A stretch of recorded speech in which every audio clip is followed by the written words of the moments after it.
hampir tidak ada lembaga survei yang memenangkan Anies Baswedan. Dan ternyata kemudian Anies Baswedan menang dan para pollster itu melakukan kesalahan prediksi secara berjamaah. Tapi sekarang ini dalam Pilpres kali ini muncul lagi prediksi-prediksi ala Pilkada DKI Jakarta itu. Sudah ada muncul pollster-pollster tertentu yang menyatakan bahwa Pilpres 2024 ini akan berlangsung satu putaran dan Anies Baswedan tidak akan lolos di putaran kedua. Dan believe it or not, lembaga yang menyatakan Prabowo Gibran akan menang satu putaran itu adalah lembaga-lembaga yang dulu mengatakan AHY Selvi mungkin menang satu putaran. Anies ini akan mulai menyalip secara meyakinkan pada bulan Januari 2024.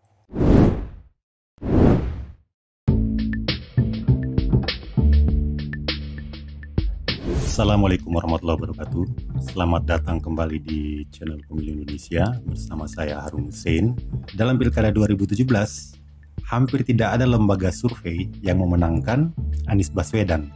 Dan ternyata kemudian Anies Baswedan menang dan para pollster itu melakukan kesalahan prediksi secara berjamaah. Di DKI Jakarta dalam 2 pilkada terakhir itu menjadi kuburan bagi lembaga-lembaga survei. Tapi sekarang ini dalam Pilpres kali ini muncul lagi prediksi-prediksi ala Pilkada DKI Jakarta itu. Dan lembaga-lembaga survei yang dulu bilang Anies Baswedan tidak akan lolos di putaran pertama dalam Pilkada DKI Jakarta, sekarang juga bilang Anies Baswedan tidak akan lolos di putaran pertama. Mereka yang dulu cenderung mengarahkan AHY Selvi sebagai pemenang satu putaran di Pilkada DKI Jakarta 2017, sekarang mereka pula yang bilang bahwa Prabowo Gibran akan menang satu putaran dan Anies Baswedan tidak akan lolos di putaran kedua. Dalam Pilkada 2017 itu pasangan Anies Baswedan dan Sandiaga Uno diusung di masa injury time ya. Jadi mereka itu resmi diusung oleh PKS dan Partai Gerindra itu pada hari Jumat tanggal 23 September 2016. Hari itu juga pendaftaran calon gubernur DKI Jakarta ditutup. Pilkada 2017 itu pencoblosannya tanggal 15 Februari ya. Jadi Anies Baswedan dan Sandiaga Uno waktu itu cuma punya persiapan 5 bulan. Sejak September sampai Desember 2016, elektabilitas Anies Baswedan selalu berada di nomor 3.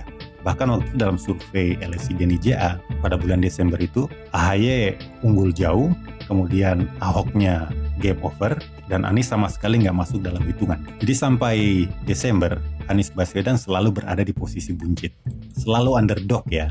Tapi kemudian pada Januari itu mulai terjadi perubahan dan keganjilannya. Muncul 3 kelompok survei. Ada lembaga-lembaga survei yang tetap menempatkan Anies Baswedan di posisi buncit. Ada yang tiba-tiba muncul memenangkan Anies Baswedan. Dan ada yang merekam overlapping. Jadi Anies Baswedan itu sudah menyalip AHY. Lembaga-lembaga survei yang menempatkan Anies Baswedan di posisi buncit antara lain adalah LSI DNIJA, kemudian Indikator, dan lain-lain ya. Di waktu itu LSI DNIJA ini menyatakan Anies Baswedan tidak akan mungkin lolos ke putaran kedua karena selisihnya dengan calon-calon lain itu sudah double digit ya. Kemudian lembaga-lembaga survei lain menempatkan Anies di posisi buncit, tapi yang berada di peringkat pertama itu bukan AHY tapi Ahok ya. Sedangkan yang menempatkan Anies Baswedan sudah menyalip kedua calon lainnya itu adalah Polmark. Survei-survei lainnya yang menempatkan Anies di nomor 2 sudah menyalip AHY, antara lain adalah SMRC. Di SMRC itu menempatkan Ahok di peringkat pertama, Anies Baswedan di peringkat kedua, dan AHY di peringkat ketiga. Kemudian ada satu lagi lembaga survei yang merekam dinamika yang cukup dramatis ya, yaitu Poltreking. Di Poltreking ini 3 kali mengadakan survei di bulan Januari 2017 itu. Awal Januari dia menempatkan Anies di posisi buncit, kemudian di pertengahan menempatkan Anies di posisi nomor 2, dan kemudian pada akhir Januari Anies berada di posisi pertama. Jadi ada perkembangan yang cukup dramatis ya. Sampai mendekati pencoblosan tanggal 15 Februari itu, mayoritas menempatkan Ahok di nomor 1. Mayoritas juga menempatkan Anies di posisi kedua dengan tren yang terus naik ya. Dan hanya satu lembaga survei yang tetap konsisten menyatakan AHY yang ada di peringkat pertama, yaitu LSI dan IJA. Dan ini survei-survei bulan Februari, warna ungu itu adalah pemenang survei. Dari 6 survei ini, 5 memenangkan Ahok, 1 memenangkan AHY, dan tidak ada satupun lembaga survei yang memenangkan Anies Baswedan. 5 lembaga survei menempatkan Anies Baswedan di peringkat kedua, sedangkan LSI dan IJA menempatkan Anies Baswedan di posisi ketiga. Dan kemudian pencoblosan 15 Februari dan the final countdown, KPU DKI Jakarta mengumumkan hasil Pilkada DKI Jakarta itu pada 4 Maret 2017, dan hasilnya kemudian ternyata Ahok Jarot berada di posisi pertama dengan 42,99%, disusul Anies Sandi dengan 39,95% dan AHY Silvi 17%. Jarak antara AHY dengan Anies Baswedan ini double digit ya, terbalik dengan prediksinya LSI dan IJA. Nah sekarang mari kita periksa pollster mana saja yang prediksinya akurat dan mana yang meleset, dan seberapa besar akurasi dan melesetnya mereka itu.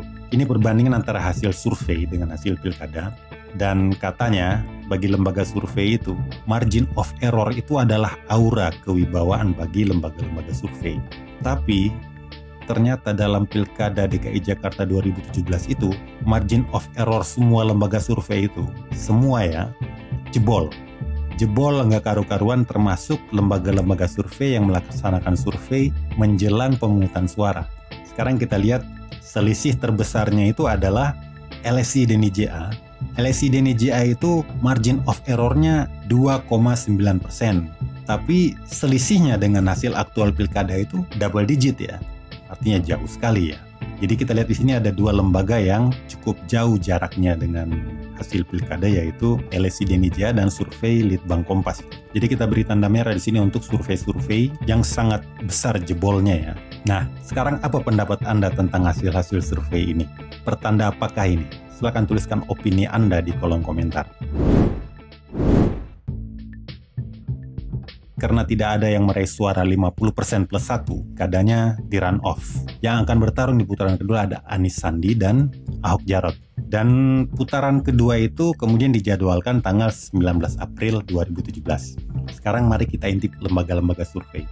Di putaran kedua ini, mayoritas lembaga survei memenangkan Anies Baswedan, dan hanya 1 lembaga survei yang memenangkan Ahok Jarot.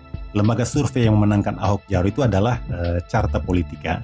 Ini dalam survei tanggal 7 sampai 12 April, Carta Politika menempatkan Ahok Jarot di posisi pertama dengan 47,3%, sedangkan Anies Baswedan, Sandiaga Uno 44,8%. Ini hasil surveinya dirilis tanggal 15 April ya, atau sehari sebelum masa tenang. Masa tenang itu kan 16, 17, 18, 19-nya adalah pencoblosan. Nah, kemudian masuklah pencoblosan tanggal 19 April. Dan the final countdown-nya diumumkan oleh KPU DKI Jakarta itu pada tanggal 29 April atau 10 hari kemudian. Anies Baswedan menang secara meyakinkan dengan suara 57,96%. Sedangkan Ahok Jarot hanya dapat 42,04%. Sekarang mari kita bandingkan hasil pilkada ini dengan hasil survei. Apakah margin of error atau ambang kesalahan yang merupakan aura kewibawaan lembaga-lembaga survei itu jebol lagi? Unfortunately, ya. Nah, sekarang kita lihat angka-angkanya. Itu di kolom margin of error saya memberikan warna merah kepada lembaga-lembaga yang margin of errornya jebol. Di dalam survei ini yang paling parah itu adalah Carta Politika dan SMRC. Mereka selisihnya dengan suara Anies itu double digit ya, sedangkan yang lainnya 1 digit. Sekarang apalagi pendapat Anda tentang hasil-hasil survei ini? Silakan tuliskan di kolom komentar. Dan Pilkada rasa Pilpres itu pun kemudian berakhir dan Anies Sandi dilantik menggantikan Ahok yang kontroversial. Survei ugal-ugalan seperti yang terjadi di Pilkada Jakarta 2012 dan 2017 itu kembali terjadi di Pilpres 2024 kali ini. Sudah ada muncul polster-polster tertentu yang menyatakan bahwa Pilpres 2024 ini akan berlangsung satu putaran. Terdengar tidak asing ya. Dan believe it or not, lembaga yang menyatakan Prabowo Gibran akan menang satu putaran itu adalah lembaga-lembaga yang dulu mengatakan bahwa Vokenara akan menang satu putaran dan AHY Selvi mungkin menang satu putaran. Ya, lembaga-lembaga itu adalah LSI, DNIJA, dan Indobarometer. Ini bukan karena sentimen terhadap dua lembaga itu ya. Ini semua berdasarkan data dan berdasarkan fakta. Sekarang kita lihat ini ada berita, LSI DNIJA itu menyatakan elektabilitas Prabowo Gibran itu menjulang, hanya butuh 7,2% lagi untuk menang satu putaran. Terdengar tidak asing ya? Ada 6 lembaga survei yang mempublikasikan hasil surveinya pada Desember ini. Itu semua lembaga survei memenangkan Prabowo Gibran. Persis ya, seperti DKI Jakarta. Sebagian besar lembaga survei menempatkan Ganjar Mahfud di peringkat kedua, dan hanya satu yang menempatkan Anies Baswedan di peringkat kedua, yaitu Litbang Kompas. Sementara 5 lembaga survei menempatkan Anies di posisi ketiga. Jadi Anies itu masih posisi ketiga, posisi paling buncit. Ini seperti deja vu ya, dengan Pilkada DKI Jakarta 2017 yang lalu. Polanya sama, ada yang ngomong satu putaran, lembaga survei yang mengatakan adalah lembaga survei yang sama. Anies Baswedan berada di peringkat ketiga, di posisi buncit. Anies Baswedan sendiri itu kemudian memang mengaitkan antara apa yang terjadi ini dengan Pilkada Jakarta tahun 2017. Dia di beberapa kesempatan itu menyatakan tidak ambil pusing dengan hasil survei ini. Dan dia selalu menyatakan pemilu itu adalah sensus, bukan survei. Dan deja vu itu kemudian memang makin kuat. Timeline dari Pilpres ini mirip sebenarnya dengan Pilkada Jakarta ya. Pencoblosan Pilkada Jakarta itu tanggal 15 Februari dan pencoblosan untuk Pilpres ini adalah 14 Februari. Dan di bulan Desember 2016, Anies berada di posisi ketiga, bahkan dikatakan selisihnya dengan calon lain sudah double digit. Sedangkan di Pilpres ini di bulan Desember, Anies juga masih berada di posisi ketiga. Tapi dua-dua kejadian ini, dua-dua survei ini dilakukan sebelum debat calon presidennya.